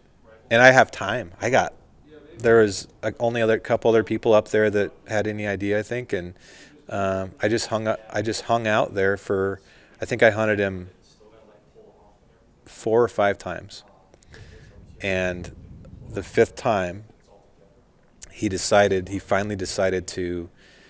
He almost never left the brush in the daylight, as far as I could tell. Right. His cows did, but he wouldn't. Anyways, I finally one day I was able to cut him off when he finally came out in the open, and it ended up being like at 30 yards, and he stopped broadside. And that was really the first time I actually ever clearly saw him. I knew he was a 300 bull. I'd seen him one other time right at daylight. But yeah, when I walked up to him, I'm like, holy shit, that thing's legit. Yeah, he's world class. I mean, he's top 50 ever shot with a bow. Yeah. Ever. Yeah. Wolf. And so how many days do you think you were after him? I only hunted him 5 times. 5 times. Yeah, but I did it really intelligently. Yeah. I bugled Patiently. once, and it was a mistake. He pushed his cows away from me. He said, ugh. I got like 40 yards from him in the brush, and he was screaming, and I'm like, okay, I can probably do this. Nope. I cow called at him once, same thing, pushed his cows away. So the calling tactics wouldn't work with this guy. Well, that's what they always say for your bigger elk. It's the sneakier tactics. Well, and people one of the things I've learned because of how blessed I am to know a lot of really great hunters, and I've kind of just been stuffing stuff in my quiver for the last 15 years, is it's MMA.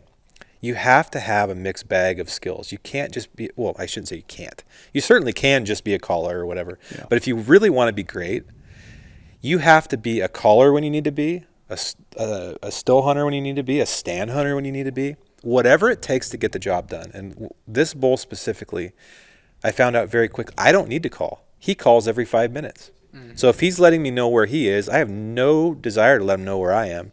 I can, at some point in the next 20 days, I can place myself in the right spot. Right. He sounded like a dinosaur half the time. He hooked his whole. I've never seen a bull rub and bugle so much on the coast. Yeah. Just so aggressive, over aggressive. Like if he was a human, he'd probably gone to prison. He was just so aggressive. And most people's thought would be like, oh, aggressive bull.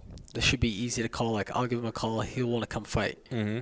But yeah, and like from what you learned there, that's So I'm like being quiet and just waiting. Again, something I learned from guys like Trail and Brady and Lampers, and like you first, before you use the blunt force of your skill sets or your equipment, you first got to use your, the scene in Braveheart where he's like, he's got the sword and the kid's going, ooh, and he's like, first you learn to use your brain and then I'll teach you how to use this. Hunting's no different. Like you have to get out of the excitement and the emotion and go, okay, this bull's bugling every 5 minutes. I've been up here 4 or 5 times and he does the same thing every time. I don't need to barge down there and start calling at him. What I need to do is just use all those things against him. It could have been a case where the opposite. Maybe the best strategy would have been to call him, but in this case it wasn't. Mm-hmm. And then you need to just switch your strategy, and that takes experience and thought process and confidence that you can actually employ a strategy like that. Like I'm actually really good at. I'm probably better at still hunting than I am calling, and I'm pretty good at calling too. But like if there's a bull bugling and like distracted, I can kill that bull. Yeah, like you can do it if you get the wind right. It's not rocket science. It just takes some spirit. Yeah. So anyways, that's what ended up happening with him, and yeah, he's my dream, man. One thing I really liked about your whole story is like what I think everyone could take note of is you set a goal. You started creating like a checklist of how you wanted to accomplish this goal. You did a bunch of research, you did all your homework, and then you even visualized success, like with your dad. Mm-hmm. Like you were visualizing you being in that moment at the right spot at the right time. It also seems like too, like, I mean, Neville probably would know this more than me because I don't whitetail hunt that much, but it almost sounds like you're hunting him kind of like whitetail hunters do. Mm-hmm. You got the intel, the data. You're only going in there when you know it's exactly perfect. You figure out what he liked, what he didn't like. And like I said, you only hunted him really for 5 days because you were just very cautious of how you're going to go in there and not blow him out. Yeah, and to that point, the night before I killed him, so the morning before I killed him, the morning prior, I had seen him go into this area that I know I could go in. But the wind, like a little cloud event came in, and we got some swirly winds and stuff. And I remember that I came home, I left. I'm like, don't be tempted to go down there. Don't go down there. I came, and that whole day I was itching. I remember I'd call my dad, should I go back? Because I know where he's coming out this evening. Should I go back up there? He's like, dude, don't go up there. It's supposed to clear up in the morning. Just wait. Just wait. And I made it through that day without going back up there, and I went the next morning. That's when I killed him. If I'd have gone back up there, I don't think I would have killed him, at least those 2 days, because I would have probably screwed it up. Yeah. So, yes, it was a little bit like that. And again, I have learned stuff from my whitetail hunting friends. What you'll find with whitetail guys and mule deer guys is their patience is exceptional. Exceptional. Elk hunters are not patient. They walk to a basin, nothing. And they just keep doing that until it works, right? Yep. Well, it's getting harder and harder to do that. There's a lot of guys that can do that. Yeah. So, like, you have to have a mixed bag of, like, I'm not against, I hate it. If I need to sit on a fucking wallow, I'll sit on a wallow. Oh, I love sitting on wallows. Wallow sitters. Oh, it's my absolute I am the favorite. worst sitter. Like, I last 5 minutes. But I can make myself do it. I've done it once before. Actually, the biggest bull that I would have ever killed in my life, I almost killed on a wallow. I didn't get him, but anyways, so yeah, that's how it went down, man. It was a dream come true. And now, but you know what's funny? When I was holding that bull, and actually I even think I said it here today, I would have told you that I'd probably never get to do this again because they just don't exist. Right. But then, with all the stuff I learned, a week later, I found another one that was 300, and me and my buddy got 15 yards from it, and his bow, he had a bow malfunction, but I know where that bull is. I learned his habits. And so if I have a Roosevelt tag next year, I'm going to kill that bull. Yeah, Yeah. right back. I know. to the You already got a same plan. spot. Like, I already have a plan. So I actually, even though initially I thought maybe this was like an event, I'm just going to get back to shooting 5 and 6 points again. I actually don't think I need to do that. I will do that if I need the meat or whatever, but I actually think it was a great confidence booster, and I learned a lot about the goal setting. Like I said, it's all about the mindset. Yep. If you have the area and the skills and the things, all those 4, 5, 6 different dimensions, you can repeat this, but you have to be willing to eat your tag. Yeah, it's all about hard work up front, and then now you're gonna have easier. Like now you know what you have it figured out. You know where these elk are. Yeah. There's multiple elk. And I know I can do it. Yeah. Yep. You know, once you Prove struggle yourself. through something, you know you can do it. You know. Yep. You have a blueprint now to repeat that the next year. Yeah. And I don't know, mind over matter, man. You know? Amen to that. Amen to that. And it's also interesting too. You said like some whitetail. We were talking about whitetail, mule deer stuff. I think a lot of people don't realize there is a lot of crossover in guys who maybe just specialize in hunting whitetails or specialize in elk or mule deer. Like those tactics that you have, like you can extrapolate those to other species as well. Like if you're really, like Neville said, he loves sitting wallows, probably because he's a whitetail hunter. Yeah.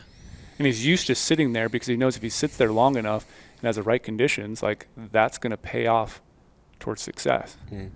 But because of his experience doing something else. So he's taken that kind of tactics and rolling it in an elk hunt, and it's worked out well for them. They've killed a lot of bulls off wallows. It's one of the, it's like we're talking, setting realistic expectations and evaluating yourself, right? What am I good at? What are my hunting skills that I'm good at that then will help you put yourself in a better position? Because I feel like a lot of people come out from out east, they see Born and Raised, they see all these guys, like they think like that's how I should elk hunt. I mean, if you can't call, I probably wouldn't recommend calling. No. Yeah. If you can't hike, I wouldn't recommend hiking too far. Yeah. Like if you can find a wallow and you Yeah. sit white and you sit in a stand. Just be patient. I will say that out of all the different elk hunting strategies, that might be the most effective way to kill an elk. It's 100% the most effective. Even though I think it's extremely boring. I have a friend in my hometown. He's been doing that for like 30 years or something like this. And he sits the entire season. And in Oregon, his Oregon hunt, he's been sitting the same wallow for like 15 years. But he's killed so many 6 points, mountain lions, mule deer, Right, yeah. But this year he sat there for 20 days and did not have one bull come in. I would have hung myself out of that tree stand like day one. I'd been so bored. A rough one. He got out. He 2 days he didn't go in, and both those days 6 points came in. Yep. It's like knowing when not to do that. Like, and the day you leave is the day they come in. Yeah, So, but I think Brady and I are wired the same. Where like, I gotta like even mule deer hunting or rifle elk hunting, I have to go to a different glassing point almost every day. Otherwise, it's not that I'm bored, but you lose a little bit of an edge because when you're looking at new country, you look harder. you do. When you're looking at the same country every day, you get really lazy because you're like, I've already glassed that 7 times. Yeah. The buck that we killed in Colorado this year, that happened. It was the most obvious hill directly in front of us. And I had probably looked at it with my 15 powers on tripod. I looked at it all morning. I probably looked at it a dozen times. It wasn't like super technical glassing. It was a snowy hillside with like browse all over it. I overlooked that buck all 12 times because about the 13th time I looked at it, he was standing in the middle of it, eating. And I'm like, has that buck been there? It was when the sun hit it. Right. Has that buck been there all morning? And but I was getting lazy. I'm like, I've looked at that so many times. But I told you guys earlier, I was like falling asleep in my binos. I'm like, Jesus Christ, there's a buck in the middle of the hillside, you know? He's right there. I've overlooked him so many times. But that's why I like going to the next ridge. It keeps me interested, and it keeps me a little sharper. It's the same reason kind of why I like hunting new units all the time, because I always say you can't kill dead bucks. I know if I can go to the same unit, if I go to that same glassing spot where I know I've seen a deer before, I know I've killed a deer there, eventually I'm going to be like, why isn't there a deer here, and get bored or get lazy because I know maybe I could just wait till evening to glass it. But like a new country, every single day I glass harder, like you said. I work towards something, and like I know eventually I'm going to find something, where if I keep going back to the same spots, I'm like, oh yeah, they're going to be deer here eventually. Just sit back and relax. You almost get like justice. I don't know what the right word is, like complacent. Yep. You get Totally. complacent. That hillside. You guys said it, like that 200-inch buck that Brady killed in Colorado. You'd been looking at that hill every day. Yeah. Yep. And if I go back to that unit, I know like, well, Neville and I hunted over here. We never saw an animal, so I'm going to avoid it. Right. That could be the worst idea in the world, because it's a totally different year. Yeah, it's There totally could be totally different things. Yeah. But I don't know. That's what's a hard like mental game you play with yourself. It is, and it's a total mental game. But if you have the patience and the discipline that you have, Brady, to do that, that's special, man. But it's something that we all should at least try to have, because to your point, Brady, I work a lot in the startup world, the business world. Like I'm owner in multiple companies now, and it's no different. Like most days in startup business world suck. You're struggling. You're just trying to survive, just like you're in the backcountry. You're just surviving. Cash problems, whatever, product issues. You're searching for that 1 or 2 days where it's really going right, and it really gets on the right path, and it sets it over the top to where you can actually create a mature business, right? That's like what we're talking about. But you have to have the discipline to go through all those daily sucky struggles, to keep sitting there, keep going to different classes, trying new things, trying different strategies, putting away your calls, pulling them back out, whatever it might be, for that half a second that puts you over the edge to make it a successful season or a successful business or whatever, right? Those are skills that I really think as hunters we overlook the fact that we have skills that most of modern society has lost. Oh, 100%. They used to have them. Yeah. We have skills to endure pain and struggle. And let's be honest, guys, like if you added up the minutes that we hunt, it's a total failure. Yeah. Yeah. Like on paper. Yeah, on paper right? it definitely is. Yeah. 99% of those minutes are failures. Maybe even more than that. Percentage, yeah. Right? For sure. But we enjoyed all of them. Yep. And we actually found ways to enjoy that struggle. And if you take that same mindset over to your life, it's pretty amazing. Like it's almost like a Hakuna Matata, Lion King. Like it's like I can get through anything. Like if the world fell apart right now, Brady Miller is going to be fine because he can find water, he can find fire, he can find shelter, he can find food. Actually, he'd probably like it because then he wouldn't have to worry about tags anymore. He just go live in the mountains. Just live in the mountains. He's Solo. like the Jeremiah Johnson, right? No people. I love that. That's why hunting got so popular during COVID. Yeah. Everyone's like, shit, I need to learn how to survive. Yeah, and there's always something new we can all learn. I had a Hank Shaw on my podcast the other day, and I feel like such a blibbering idiot on recipes and just anatomy lessons and different things you can do at different parts of. Yeah, a lot of times I come back, I'm like, I don't know if I do this wild game justice because I do burgers, almost everything. Exactly. But grind meat, to me, I can do so many different things with it, but I'm like, I could have saved this and made that or do this thing, and I'm like, I see these guys, I'm like, dude, they're if you're like wizards. Me, you're like pepperoni sticks, burgers, and backstraps. Yep. And there you go. You got it all. I highly recommend Hank Shaw's cookbook. I actually got that for last Christmas for my girlfriend, and I've been making all sorts of shit from that thing, and it is awesome. I love it. Yeah, just like every week, just try like a new recipe. I was blown away, and my wife is I told Hank, like, my wife will thank you because she gets tired. I make burgers.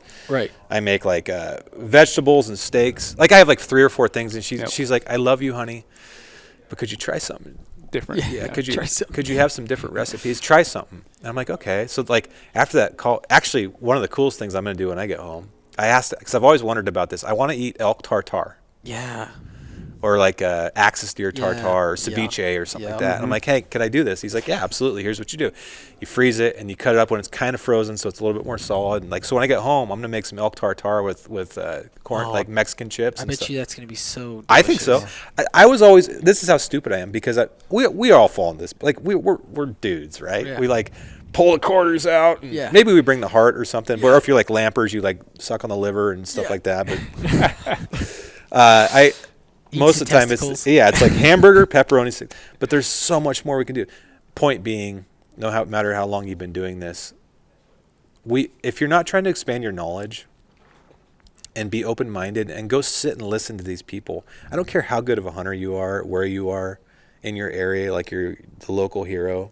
A lot of times I see these guys that are like local hero, and I don't need to go to that damn seminar. Those guys don't know shit, you know? Yeah. It's like, well, you might want to, because I'm 41. I've been hunting my entire life out west, and I go to the Western Hunting Summit and I listen to these seminars from these people, and every time I walk out and go, I'm a fucking idiot. Like I have so much to learn still, and we all do. Yeah, 100%. And you can always learn more. Oh my God, dude! There's so much to know. You can't learn all of it. You can't. You have to be a sponge and literally soak up every little bit of information you can when it's presented to you. And you have to be, like you said, you have to be willing to do it. Because you're willing to do it, you're going to benefit from it. Don't you think hunters, like, there's just so many, I don't know if it's insecurity or what, but back to the ego, so many egos out there, dude. Fucking egos. Oh my God, I posted a video of, so my buddy Tim Lesser killed a 392 bull in Utah.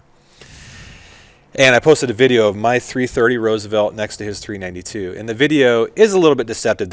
Mine looks like a 250-inch bull. Yeah. And, his looks like a 350. But I'm telling you, they're both officially scored now. It's 392 gross, 332 gross. Anyways, I posted this video. And, dude, there's so many guys that commented on it. Like, there's no way. My bull was way bigger than that. And it was only this and that. Anyways, as I was going through this thread of bullshit, I'm thinking to myself, why are hunters so fucking insecure? Yeah. What spurs?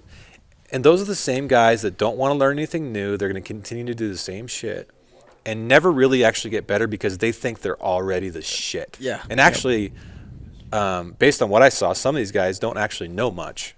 Yeah. But I feel bad for them. Like a couple of I'm like, hey, dude, I don't know what's going on in your life, man, but you're wrong. You know, sorry that you're so insecure. I think it happens a lot too with like even weapons. When people shoot their weapon, they're like, I've been doing it my whole life. I know how to shoot a rifle. I know how to lay down prone. But like, I did a long range shooting course back in there with my dad out in Oregon, and I was blown away. Like literally, even how I think I'm straight behind the rifle, they walk by, they just kick me in the ass. Like, nope, you're not sitting square behind the rifle. We're gonna keep kicking you until you ingrain in your head. Like, you can teach an old dog new tricks. Like, just putting yourself there. Yeah, it costs some money to go do some of these things, but like, learned so much in 3 days. That then expanded onto everything I've done. Did you think before you went and did that you were solid? You don't. Oh yeah, 100%. Yeah. I literally thought I was golden. I'll show up and I'm just gonna crunch all these guys. Targets. What am I gonna really learn? Yeah. Like I've been doing it my whole life. Like I know how to shoot a rifle, but Dad's kind of taught me how to do a rifle. But like maybe he taught me some bad habits. Yeah. Maybe he does things I thought was perfect, and like just expanding that knowledge and willing to be there and soak it up and take notes and just. If your goal is to get better, then why the hell wouldn't you do that? Like I try to spend time with people from all segments of all skill sets, from Joel Turner to. I love listening to Joel. He is such a wizard. I'm just sitting there going, you guys are idiots. Because my shooting game, since I met Joel, like, I can't even describe, he changed my life. I had target panic so bad when I met Joel that I almost quit bow hunting. I had a really bad hunt in Colorado where I wounded a buck. I ended up killing it, but it was embarrassing. I think I missed 12 times before I killed a buck in Colorado on that hunt. God, how'd you have enough arrows? I had to borrow arrows. He's that guy with the big quiver on his shoulder. I was 12 arrows. I had to borrow arrows. We were hunting the Trinchera Ranch in southwest Colorado, which is full of, it was a coal hunt. So there's tons of opportunity. And anyways, I hit rock bottom. And long story short, I'm like, you know what? I'm being stubborn. I'm not doing myself any good. It's embarrassing. It sucks.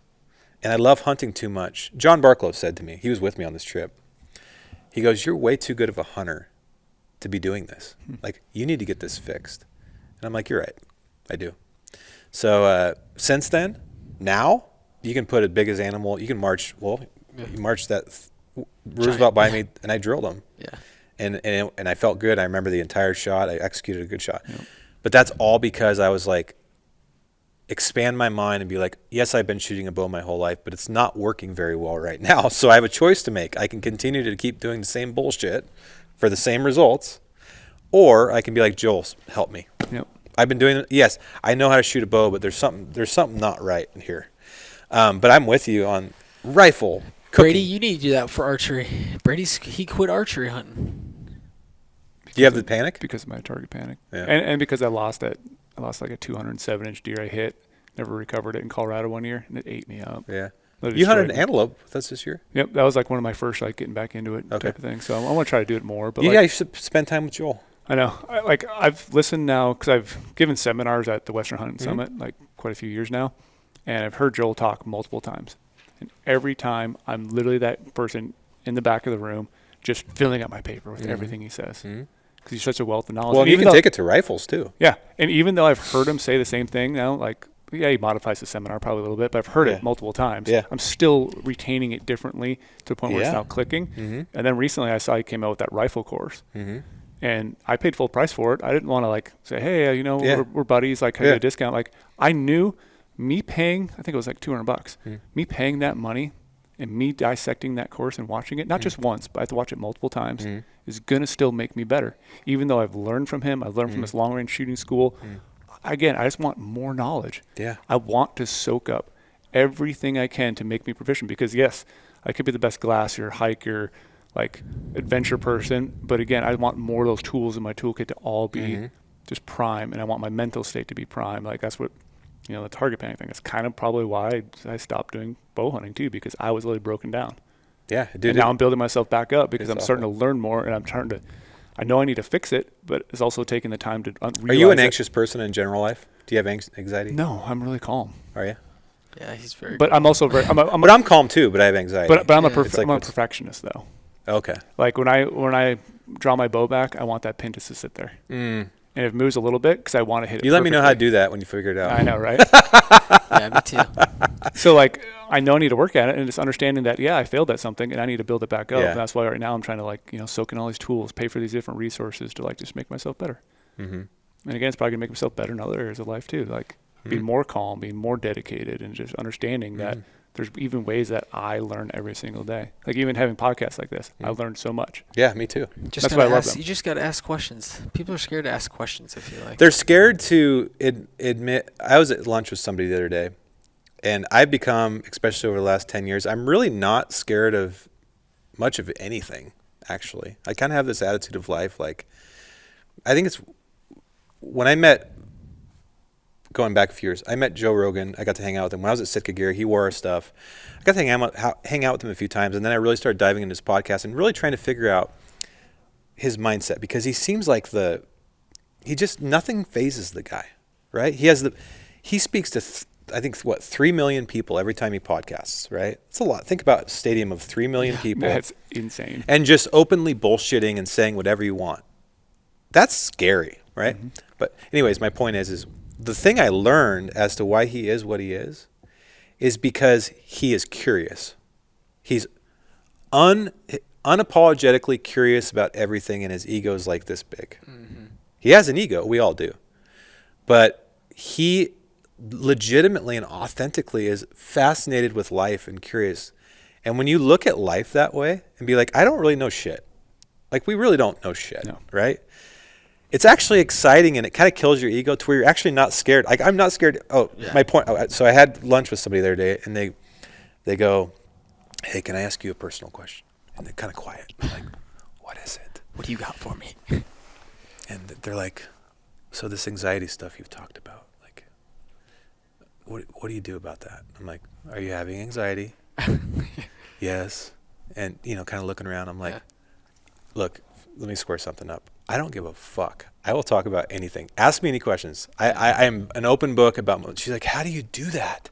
How do you so like, and it's something I've had to learn because I used to be pretty shy. When you realize that we're all like kind of struggling through, and none of us know shit. And even though the people that pretend to be the best at whatever they do and they know everything, they're full of shit. They don't know anything either. Right. It kind of like eases your mind. I will literally talk about anything. I will talk about anything, and I'm comfortable.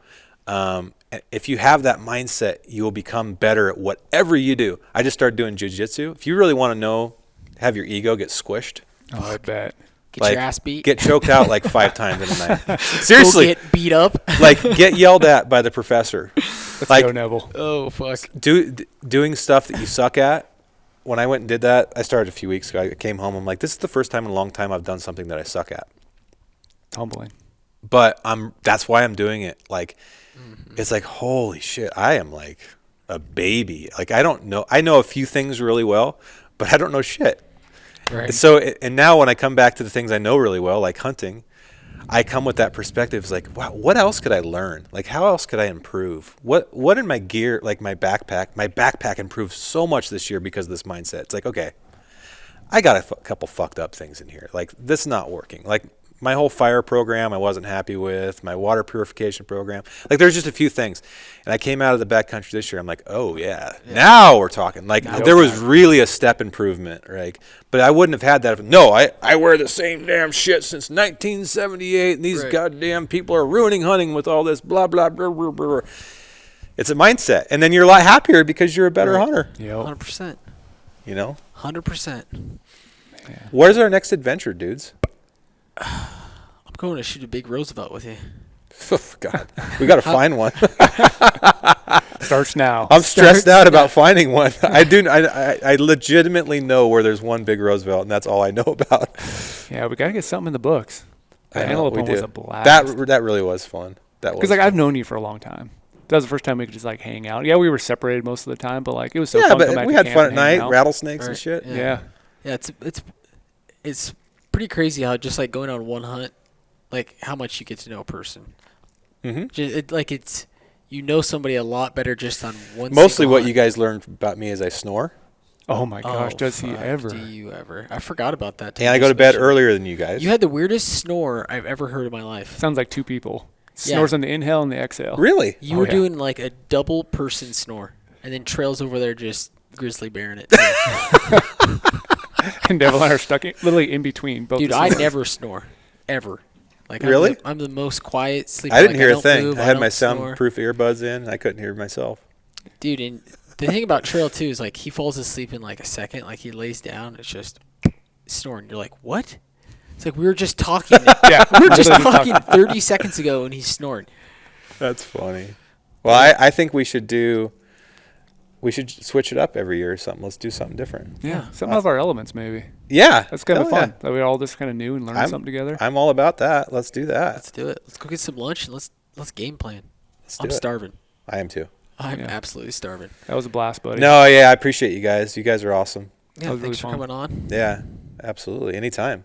This is gonna go on your show as well too, right? Yeah. Yeah. So the altitude show, this will be on there as well. Yeah. So where can people find more about Big Hunt Guys podcast? We're on YouTube. We got. Do you guys put full episodes out on YouTube? Yeah. So if you want to watch the video version, it's on YouTube, and then it's on all of your places you listen to podcasts. You can listen to it. Okay. Same with mine. Yeah. Anywhere you listen to podcasts. Most recently, starting in a couple weeks, also all the content will be on Carbon TV. Oh, nice. Oh, nice. Yeah. Oh, yeah. So, appreciate you guys. Let's get something to eat. Yeah, let's do it. We got a lot of food places in Vegas, so I'm not good at suggestions, so we're going to lean on Neville because I go to the same place. I lean on Cody Bohr. Oh, yeah, it's got Cody Bohr. He's the food guy. Okay, let's do it.